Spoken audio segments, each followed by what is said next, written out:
ये कहानी है एक ऐसे बार की जिसके अंदर अगर तुम चले गए तो बाहर आने पर तुम्हें गोली मार दी जाएगी, लेकिन अगर तुम बार के अंदर भी रहे तो माफ करना, तुम वहां भी सेफ नहीं हो। यानी इसका मतलब आगे कुआं तो पीछे खाई। कहानी की शुरुआत में हमें एक बार को दिखाया जाता है जिसमें सर्जियो नाम का एक आदमी आता है। जिस समय सर्जियो बार के अंदर आता है ठीक उसी समय एक आदमी बार से बाहर निकलता है और जैसे ही वो आदमी बाहर जाता है उसे कोई गोली मार देता है और उसकी मौत हो जाती है। ये देखकर आसपास के सभी लोग वहां से भाग जाते हैं। किसी को नहीं पता कि गोली कहां से चली है और सड़कें पूरी तरह से सुनसान हो जाती है। बार के अंदर बहुत सारे लोग होते हैं और उन्हें नहीं पता कि अब इन्हें क्या करना चाहिए। उसी वक्त एक आदमी जिसका नाम सैतुर है वो पुलिस को कॉल करने की कोशिश करता है, लेकिन उसके फोन में नेटवर्क नहीं होता। अब बार के अंदर से एक आदमी उस मरे हुए आदमी को देखने बाहर जाता है, लेकिन अचानक उसे भी कोई गोली मार देता है, जिससे बार के अंदर खड़े सभी लोग बुरी तरह से डर जाते हैं। सभी इस बात से हैरान होते हैं कि किसी के फोन में नेटवर्क नहीं होता।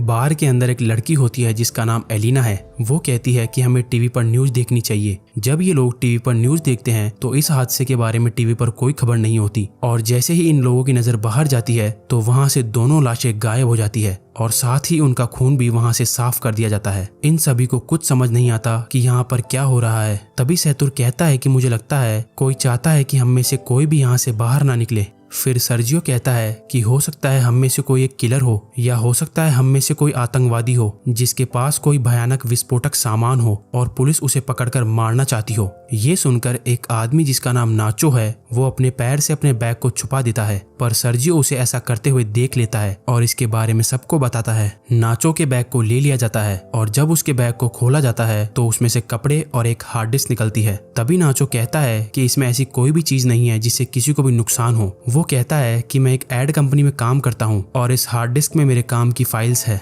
लेकिन कोई भी उसकी बात पर विश्वास नहीं करता। एलेना उसकी हार्ड डिस्क को नष्ट कर देती है, पर हार्ड डिस्क के अंदर कुछ नहीं होता। नाचो को इस बात से बहुत दुख होता है। तभी नाचो देखता है कि सामने काउंटर पर एक ब्रीफकेस रखा हुआ है। वो सबसे पूछता है कि ये ब्रीफकेस किसका है। तभी सर्जियो दावा करता है कि ये ब्रीफकेस उसका है और इससे पहले कि सर्जियो ब्रीफकेस उठाता, इस बार की ओनर एम्पारो ब्रीफकेस उठा लेती है। सर्जियो एम्पारो को ब्रीफकेस खोलने से मना करता है, लेकिन तभी एक आदमी जिसका नाम इजराइल है वो उस ब्रीफकेस को खोल देता है और ब्रीफकेस के अंदर औरतों के कुछ कपड़े निकलते हैं। जिससे पहले कि कोई कुछ समझ पाता उसी वक्त इन्हें बाथरूम से एक अजीब सी आवाज आती है। जब ये लोग वॉशरूम का दरवाजा खोलने की कोशिश करते हैं तो दरवाजा अंदर से लॉक्ड होता है। ये लोग किसी न किसी तरह से दरवाजे को खोलकर बाथरूम के अंदर जाते हैं और देखते हैं कि वहां पर एक मोटा सा आदमी लेटा हुआ है जो कि बेहोश है। दरअसल इस कहानी की शुरुआत में ये आदमी खांसते खांसते इस वॉशरूम के अंदर आया था और तब से ये यहीं पर बेहोश पड़ा है। इस आदमी के पास एक इंजेक्शन भी पड़ा होता है। एलिना उस इंजेक्शन को उठा लेती है और तभी इन लोगों को बाहर से गाड़ियों की आवाज आती है।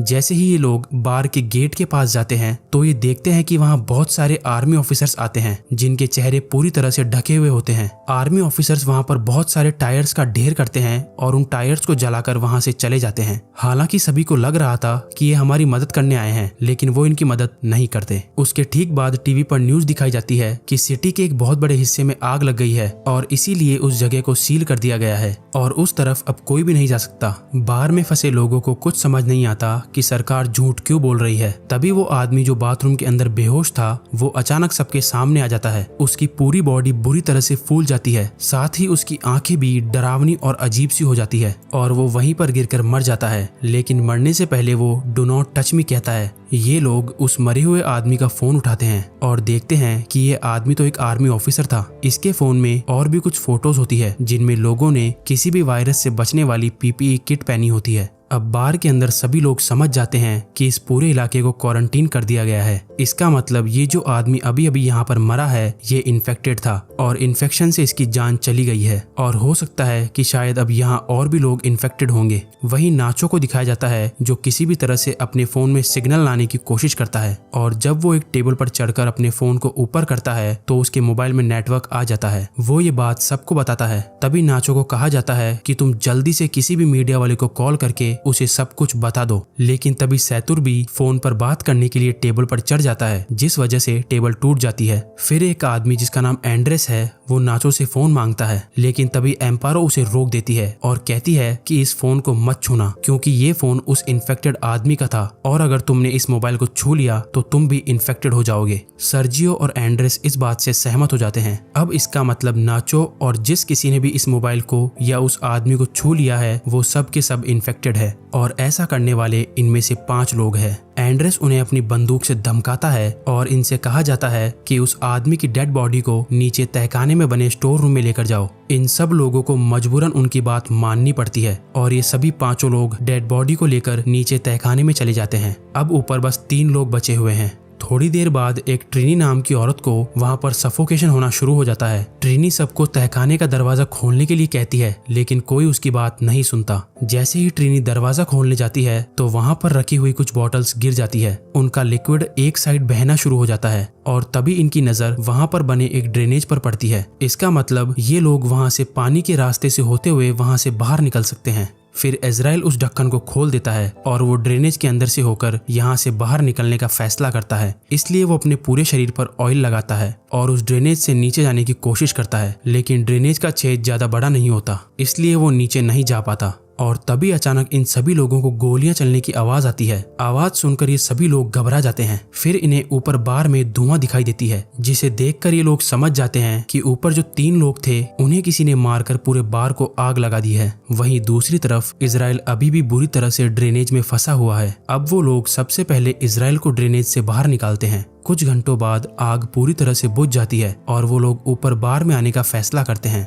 ऊपर बार में आने के बाद वो देखते हैं कि बार पूरी तरह से जलकर राख हो चुका है। नाचो को वहाँ गन मिल जाती है, जिसे वो चुपचाप उठा लेता है। तभी ये लोग देखते हैं कि कुछ लोग बाहर से इस जगह को पूरी तरह से सील कर रहे होते हैं। ये बड़ी ही खामोशी से सब कुछ देखते रहते हैं, क्योंकि अगर किसी को भी भनक लग गई कि अंदर अभी भी 5 लोग जिंदा है तो इन सब को भी मार दिया जाएगा। और तभी यहाँ मोबाइल बजना शुरू हो जाता है और ये उसी मोटे आदमी का मोबाइल होता है जिसकी अभी थोड़ी देर पहले इन्फेक्शन के कारण मौत हुई थी। एलिना उसका फोन उठा लेती है और उसकी व्हाट्सएप चैट्स पढ़ना शुरू कर देती है, जिसमें एक आदमी इस मोटे आदमी से पूछता है, क्या वैक्सीन लेने के बाद तुम्हारी तबीयत में सुधार है? इस आदमी ने जवाब दिया होता है कि नहीं, मेरी तबीयत बहुत खराब है और मैं किसी बार के वॉशरूम में छुपा हुआ हूँ, तुम मेरे पास आने की कोशिश मत करना। अब एलिना इसकी पुरानी चैट्स पढ़ती है, जिसमें इस मरे हुए आदमी ने लिखा होता है कि मेरे पास अभी 4 और बची है। ये लोग समझ जाते हैं कि इसके पास जो इंजेक्शन है वही इस वायरस की वैक्सीन है। ये पढ़कर सब लोग खुश हो जाते हैं कि ये वैक्सीन काम कर सकती है,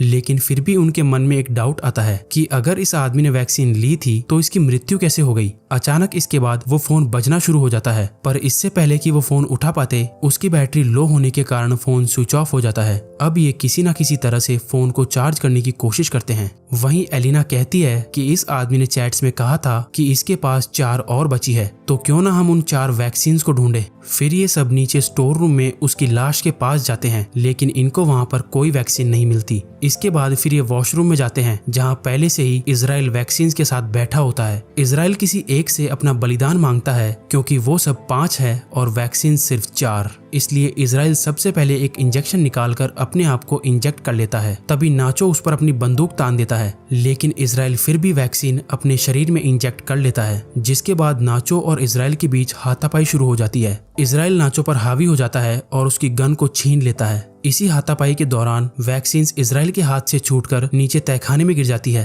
ट्रिनी तहखाने में जाकर वैक्सीन को उठा लेती है, लेकिन तभी गलती से उसके हाथ से वैक्सीन छूट जाती है और नीचे नाले में गिर जाती है। अब ये बेचारे सोच रहे होते हैं कि वैक्सीन को नाले में से कैसे निकाला जाए। इन सब में से एलिना सबसे पतली होती है, इसलिए ये लोग उससे पूछते हैं कि क्या तुम अंदर जाकर उन वैक्सीन को ला सकती हो। पहले तो एलिना मना कर देती है, लेकिन फिर बाद में वो मान जाती है, जिसके बाद एलिना की बॉडी पर ऑयल लगाया जाता है और उसे उस छोटे से छेद के अंदर धकेला जाता है और बड़ी ही मशक्कत के बाद वो नीचे नाले में गिर जाती है। एलिना वैक्सीन ढूंढ लेती है और पानी से बाहर आ जाती है। तभी नाचो वैक्सीन को एक तार पर बांधकर ऊपर भेजने को कहता है, लेकिन एलिना साफ साफ मना कर देती है, क्योंकि वो जानती है ऊपर 3 लोग लोग हैं और वैक्सीन भी सिर्फ 3 ही बची है। एलिना सबसे कहती है कि अगर तुम्हें वैक्सीन चाहिए तो तुम्हें नीचे आना होगा। फिर उसके बाद ये लोग ड्रेनेज के छेद को बड़ा करते हैं। तब तक एलिना बाहर का रास्ता ढूंढना शुरू कर देती है। थोड़ी दूर जाने के बाद उसे एक जगह पर रोशनी दिखाई देती है। सबसे पहले वो इंजेक्शंस को वहाँ पर बने एक गड्ढे में छुपा देती है।